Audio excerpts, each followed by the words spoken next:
Hi guys, we've done a bunch of big projects this spring. We expanded the butterfly garden, we removed a bunch of sod, we've added a few more garden beds, a few more raised beds, and we've done a bunch of planting. So I thought today would be a good day to kind of just walk around and take a look at everything. So let's take a tour. So for those of you that don't know, my name is Lexis. I live in Montgomery County, Maryland, Zone 7A or B, depending on the USDA map. I live with my better half, Mo, and our dog, Shuey, in my childhood home. We moved back here, I want to say in 2016 or 17, so we could be caregivers to my mom before she passed, and we are still here. Now, the gardens have seen quite a bit of changes over the years. My parents were avid gardeners, but they were old country Greek gardeners. So, anything I learned from them was like on the job training. If you asked them for specifics, it was more of a, it looks like this, it feels like this, do this kind of thing. So that's where I kind of got my start in gardening. I pretty much grew up with it, and we're here now. And the gardens are pretty much fairly new all over again because in like 2016 or 17 we did a lot of waterproofing around the foundation, so we had to dig like 4 to 9 feet deep all around the house where a lot of the garden beds were. So we kind of started over from scratch a couple years ago. So yeah, that's our little backstory. So now let's take a tour. I figured we would start in the vegetable garden, work our way around the backyard, and then make our way towards the front. We're starting in the vegetable garden. This is the south side of the house. We've got 5 raised beds here, 2 2x3 beds, and 3 3x4 beds. We just recently planted these 2 beds up. We have a pepper here. We've got some leftover onions and basil. Our garlic is looking spectacular right now. I actually just came in and cut all of the scapes off, so I've got them in the refrigerator trying to figure out what to do. These are our onions, our onion bed. We just treated these for allium leaf miners. You can see how some of these little onion leaves have got little curlicues and squigglies. And then over here in this bed, we have what I call like our little salad bar over here. We've got herbs, lettuce, celery, onions, just a whole bunch of beautiful things. I call this the bed of abundance. And then right over here, we have our kitchen stairs, which I've got stacked full of plants waiting to go into the ground. We recently just planted a couple of borage plants and a leftover chamomile. And then right over here on our little walkway, we have our Meyer lemon tree, which needs a little bit of staking because it's got a little hunchback over here. But look, we do have fruits on here, and it is loaded up with more lemons. So this is really exciting. This is my first year with citrus trees, so it's kind of like a learning experience. We've got our thornless key lime over here, and you can see we've got a few limes forming up. So that's always exciting. And because these are taller, I've got weights on these. If you notice these 2 black things on here, because we've been pretty windy, I don't want these to topple over. So Mo brought these home one day and I thought, what am I going to do with them? But perfect solution. And these are between 2 and 3 pounds each, so it's got quite a bit of weight on them, and it's been keeping them in place, fortunately. Now walking over here, we have our empty raised bed, but you can see we've got our tomato trellising system in place. This we put in last year.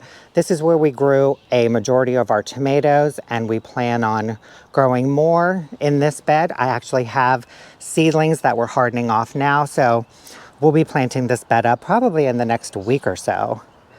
And then right over here we have another, I forgot to mention, these are 3x6 raised beds. We've got 2 of them over here, and this is basically just a larger version of the bed over on the south side. We've got lettuce, herbs, and we actually have right in the center, we have a row of carrots and a pepper plant right in the center. And you can tell I've been harvesting off this. There's nothing like homegrown food. This is one of the reasons why I love gardening so much. You grow your own food and the taste is out of this world. Okay, let's head over to the patio. Here we have our green stalk vertical garden filled with strawberries. We did a early spring harvest on these and they're starting to load up with more fruit again. These are seascapes in here, so they're ever bearing. So they continuously produce fruit throughout the season, as opposed to your June bearing, which produce their main crop all at one time. But this has just been amazing because we have it on like a Lazy Susan base. We can rotate it as we need and it only takes up like a 2-foot space. Beautiful. And now we're walking into the patio and this is the area around the patio that we just completed. We came in, we removed all of the sod, laid down landscape fabric, added a green velvet boxwood hedge all the way around the perimeter of the patio. We left a 4-foot walk space so we could put some flagstones down and walk through. And then the boxwood hedge continues on behind our grill and right to the end in the corner. And then we added 2 2x6 raised beds and filled them full of blueberries because we love blueberries so much, and I wanted this area to be our blueberry bed. And you can see over here, I'm trying the pouch method for protecting our blueberries from the birds. I did this last night, and I gotta say, it wasn't too bad, but it was a little tedious. So I do think I'm gonna look for something that can completely cover the plant, but so I can, maybe with a zipper so I can access it, because honestly, I don't think I could do that all season long. But this area just looks so nice, and I wanted something around here to kind of frame in this whole patio area over here, because it just kind of sits these 2 concrete slabs and a walkway over here. So I wanted some green and just something to kind of enclose this whole area. And I think we're just starting to see the beginnings of it. We recently planted up our 2 big blue containers with junior giant arborvitaes. These are spares for our junior giant arborvitae hedge along the fence line that we'll take a look at in a minute. But we planted 2, 1 in each corner, and then underplanted them with pansies.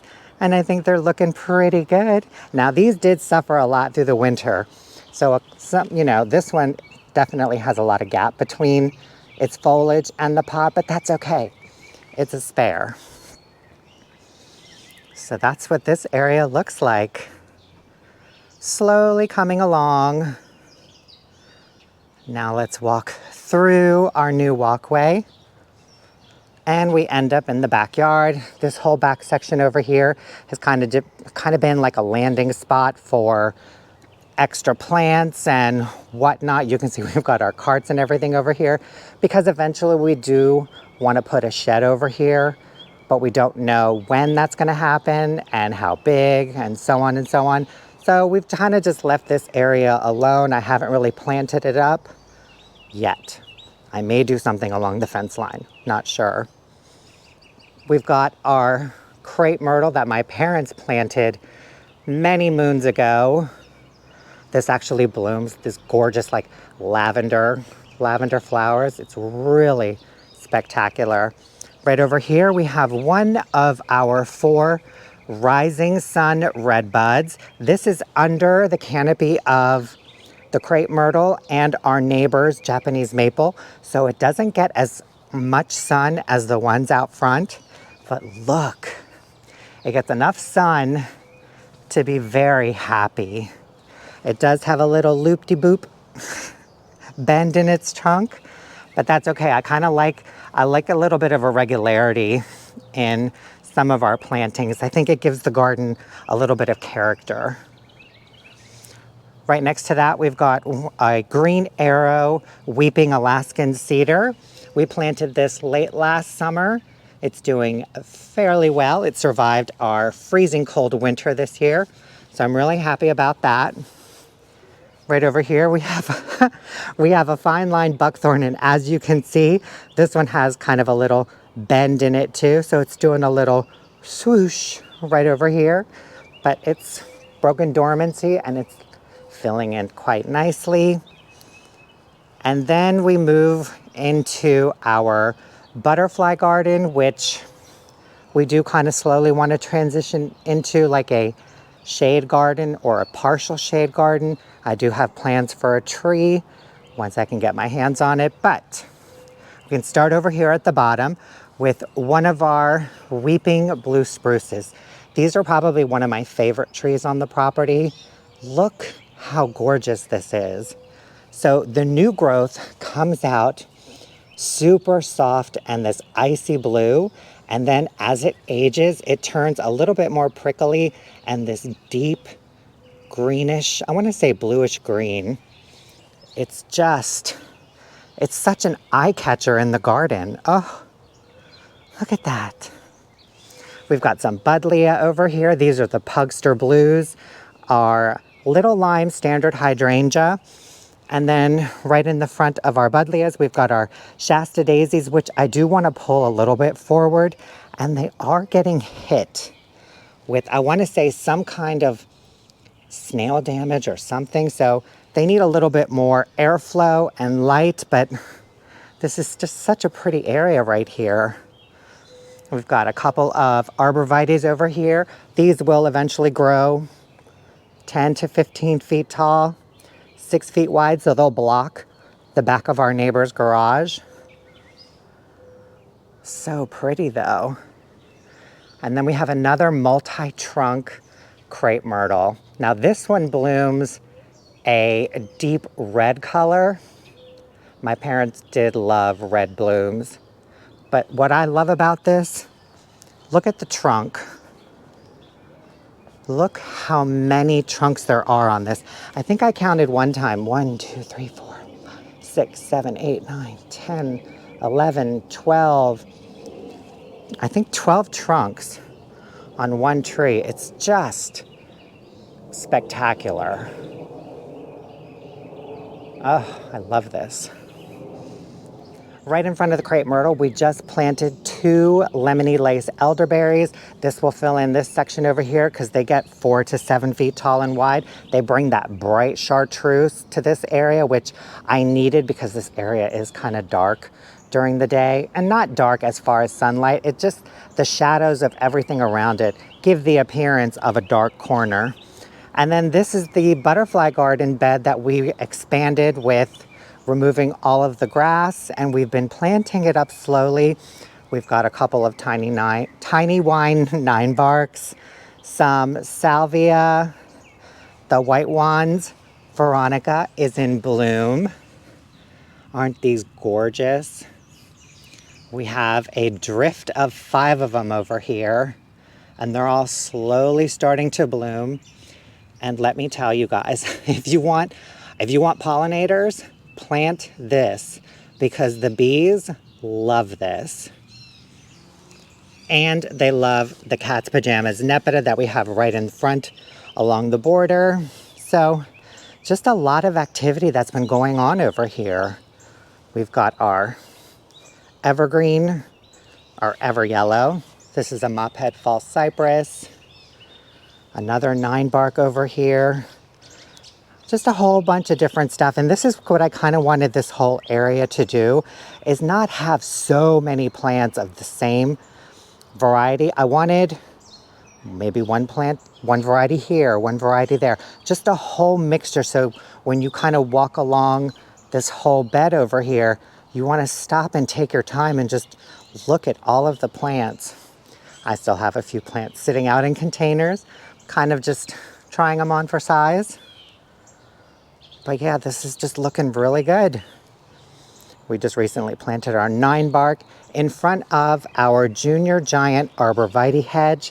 You guys will remember, I want to say a year or 2 ago, we planted this section with emerald green arborvitaes, but the emerald greens were not as deer resistant as these are. And so we ended up with a little bit of damage. And initially when we planted the emerald green arborvitaes, I thought, you know what, it's not gonna be a problem to come out here every year, cover them with some netting, protect them from the deer. But then after one season, I kind of realized I don't wanna add extra chores if I don't have to. And I didn't discover these junior giant arborvitaes until after we planted the emerald greens. And these are like the younger brother of the green giants. And the green giants have a little bit more deer resistance than the emerald greens. So we decided to donate the emerald greens to a conservatory that I volunteer at and replace them with a little bit more deer resistant variety. And I really love them. So we planted 20 of them all along the fence line. They get anywhere from 15 to 20 feet tall, but only 3 to 5 feet wide, which is perfect for this little walkway over here because it's only about 6 feet wide from the fence to the walkway. But yeah, there's just so many beautiful things in here, you guys, and I'm really excited to just see everything mature because, again, this is pretty much like a brand new bed. We recently planted early spring this sweet sugar thyme crabapple. It bloomed beautifully and now it's starting to set its berries and it's just putting on a little bit more growth. And in the fall, it'll turn this beautiful like rusty yellow color and the berries will change to like a crimson red. And they're persistent so they won't fall off and make a mess.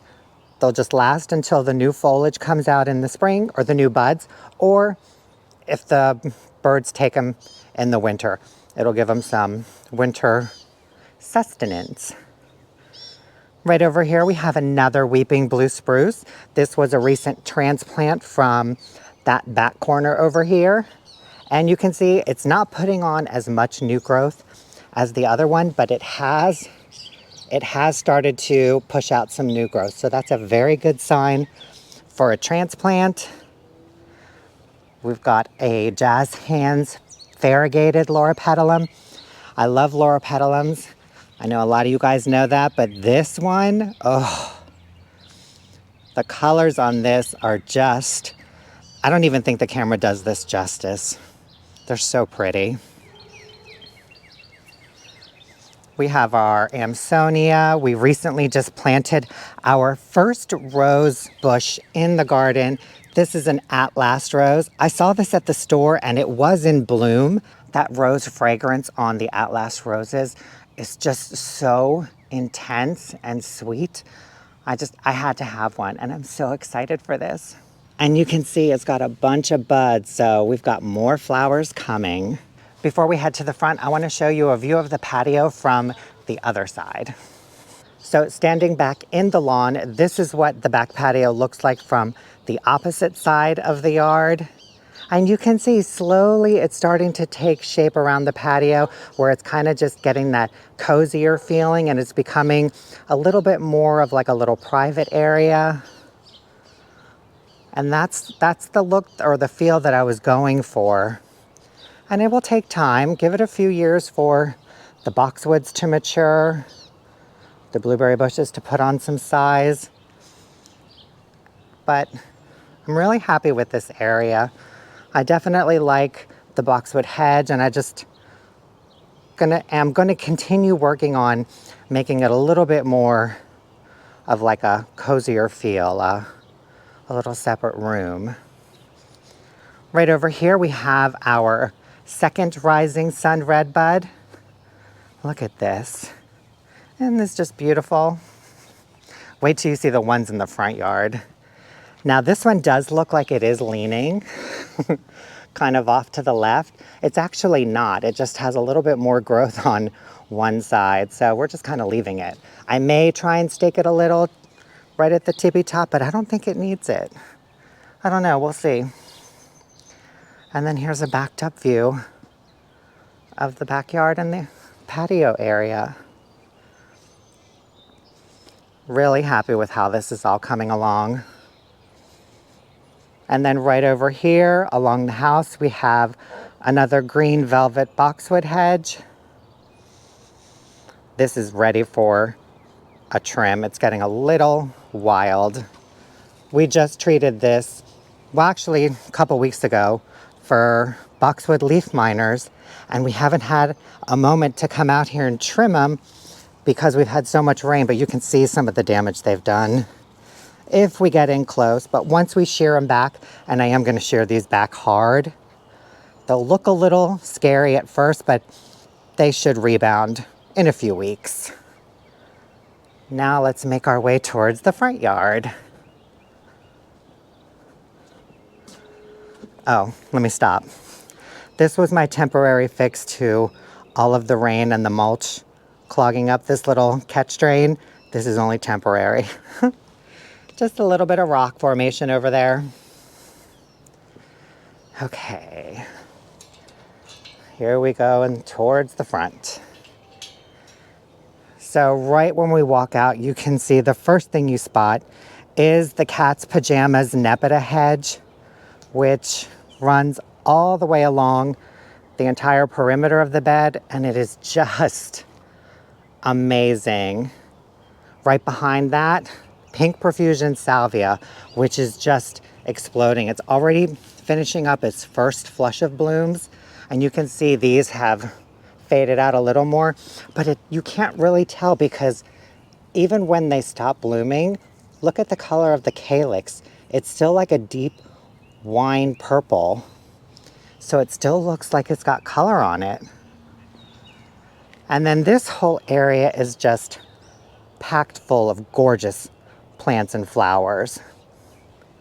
We have our 4 green tower boxwoods, actually 3. This one died over the winter. Don't really know what happened to it. But until I find a replacement, I'm just leaving it here. It's kind of like a little rustic copper beacon. Scentlandias are beautiful. They're in bloom. And one of you guys asked me if they send out runners. They do. Here's a runner right here. But they don't root in very quickly, so you can literally just lift it up and cut it. Here's another one. See? It just snips right off. We have a couple of dwarf euonymus shrubs. And then we've got a couple flagstones over here. And I surrounded them, I planted creeping thyme to kind of soften the edges.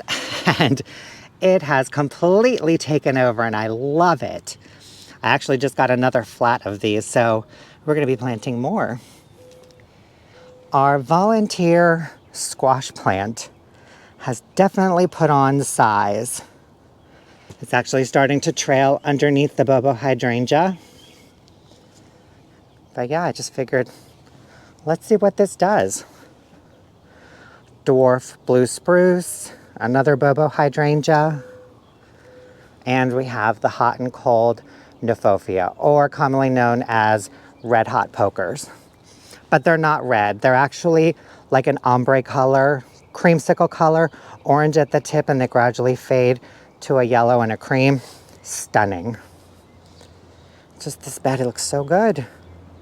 Then we have our little walkway to the front porch with another green velvet boxwood hedge. Now this one I came in last week and I actually did shear it up a little. So you can see it does look a little bit more tame than the one along the back side of the house.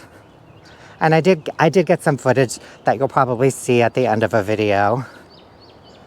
And then it leads us into our other front flower bed. Now, just for reference, I do plan on relocating these buddleias right here because I would like to, right at the edge of this front porch, put in a few flagstones so we have another way to exit the front porch instead of just walking along this walkway. We can easily access the backyard or cut off the porch right from here.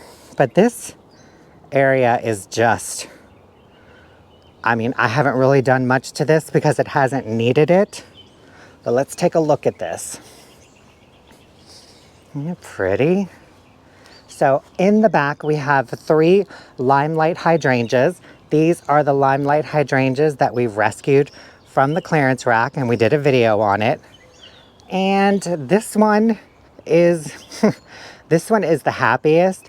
As they go down, they get smaller and smaller. And I cannot figure out for the life of me why this one wants to stay the smallest. But it looks healthy and happy. So I'm just kind of leaving them. This will be, I think, their second year in here. We have a Miss Violet butterfly bush. This gets about 4 to 5 feet tall and wide, and we've got our first flowers. Oh, look at that deep purple. And this thing is loaded with flower buds. So this thing is just gonna light up in a couple weeks. We actually need a little bit of heat. We're at the end of May, and we have a couple nights in the mid 40s. So once we get a little bit more consistent heat, this will just explode with blooms. We have another mophead false cypress right over here, and this is a maturing Jazz Hands Pink Loropetalum. And this color, you guys, this color stays like this all year long. So the Loropetalums are evergreens, but I call them ever-reds because they, I mean, just look at them. This deep, dark burgundy and plum foliage. And then underneath you can see the foliage that doesn't get a lot of sun. We have a little bit of green, some rust and copper. It's just a spectacular plant.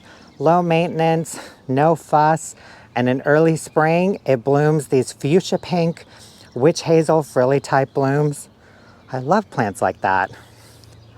Hiding right next to our limelight, we have a dwarf Alberta spruce, and then the Pugster pinker Buddleias, which will be relocated at some point. And our boxwood hedge starts at the walkway by the driveway, and it just works its way all the way down to the back gate wall. So this is the view from the retaining wall side. This is where we started our tour.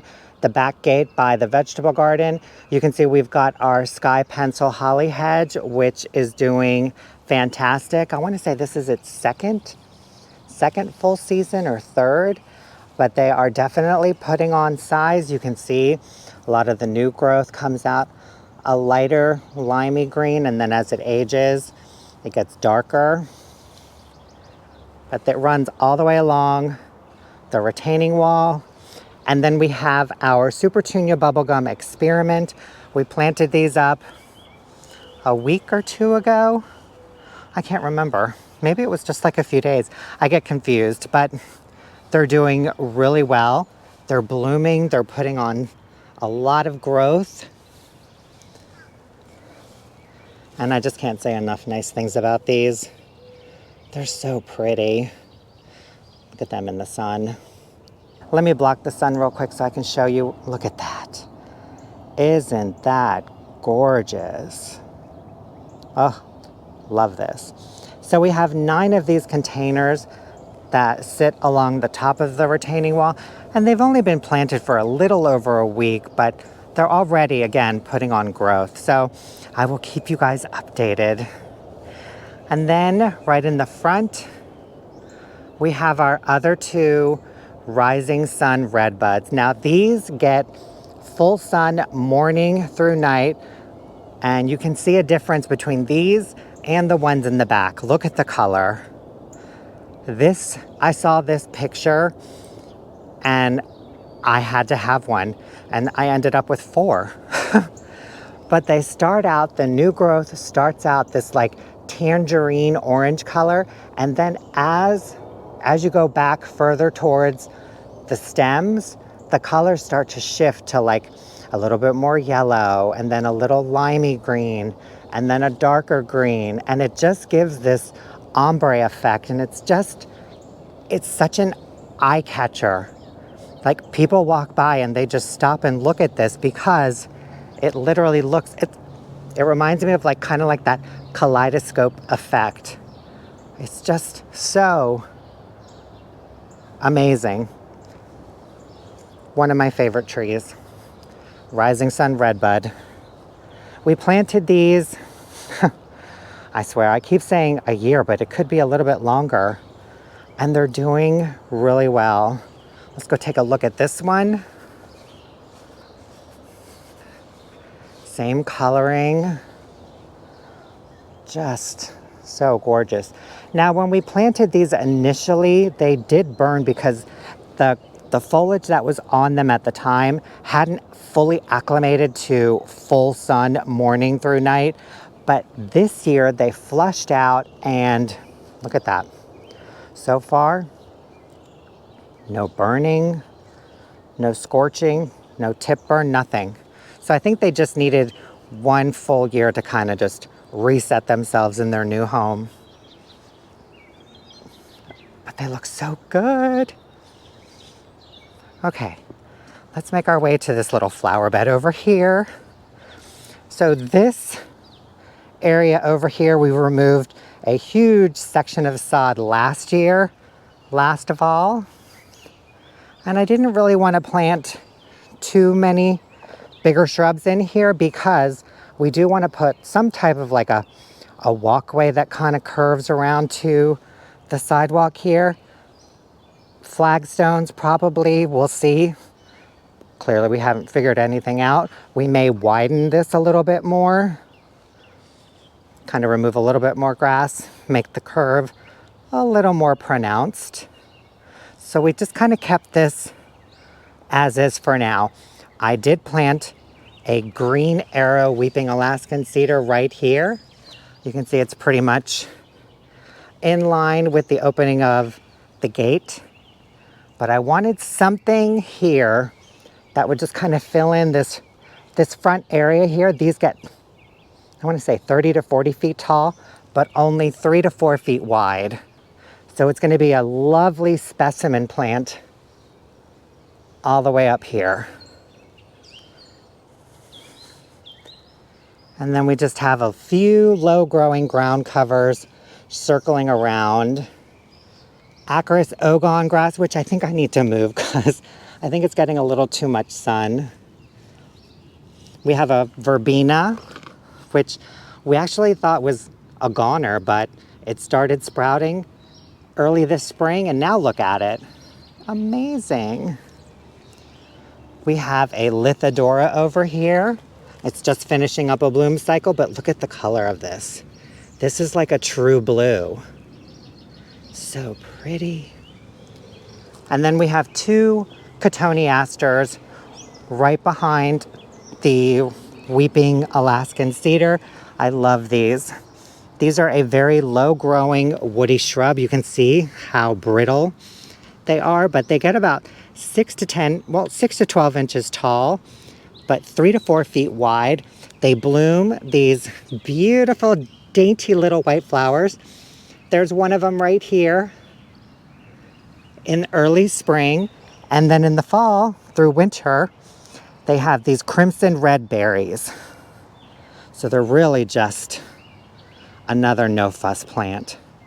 Now let's head over to the front porch. I want to give you guys an update on our early spring front porch containers.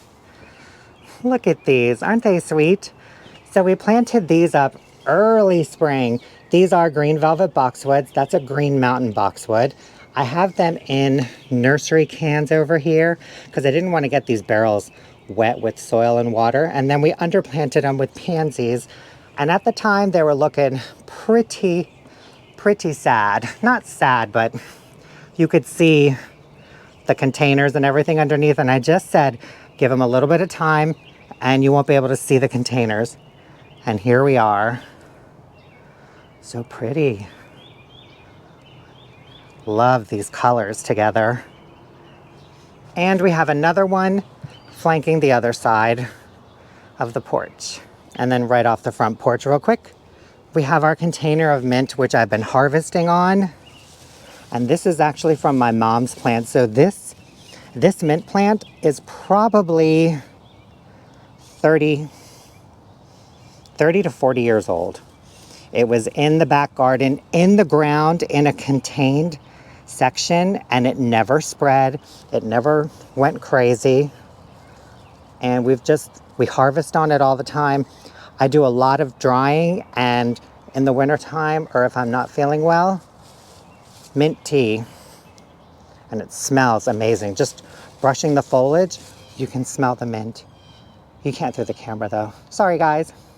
And now standing on the front porch, looking out towards the front yard, we have another multi-trunk crepe myrtle. My parents planted this years ago, and this one blooms red as well. And it's just so pretty. I do like it, but I will say this one is a little bit of a mess because when it rains, the branches tend to sway. They end up coming over into the walkway. They drop a lot of blooms all over the lawn and the walkway. So we actually have talked about either relocating this or removing it and putting something else in its place. But this is the view from the front porch. You can see our walkway, our nepeta hedge just leads us back to the other side, the other gate. We turn towards our left. We have our new garden bed, the sky pencil holly hedge, the other front flower bed, and we will make our way down towards the backyard again, right where we started in the vegetable garden. And right along the chain link fence opposite the vegetable garden, we just recently planted zinnia and cosmo seeds. It does look like we had a little bit of squirrel activity, so who knows what we're gonna get. We may plant something else. And this leads us right back into the backyard area. Right along this fence line towards the back by the bottom of the swale, we have a green mountain boxwood hedge. And then there is our backyard.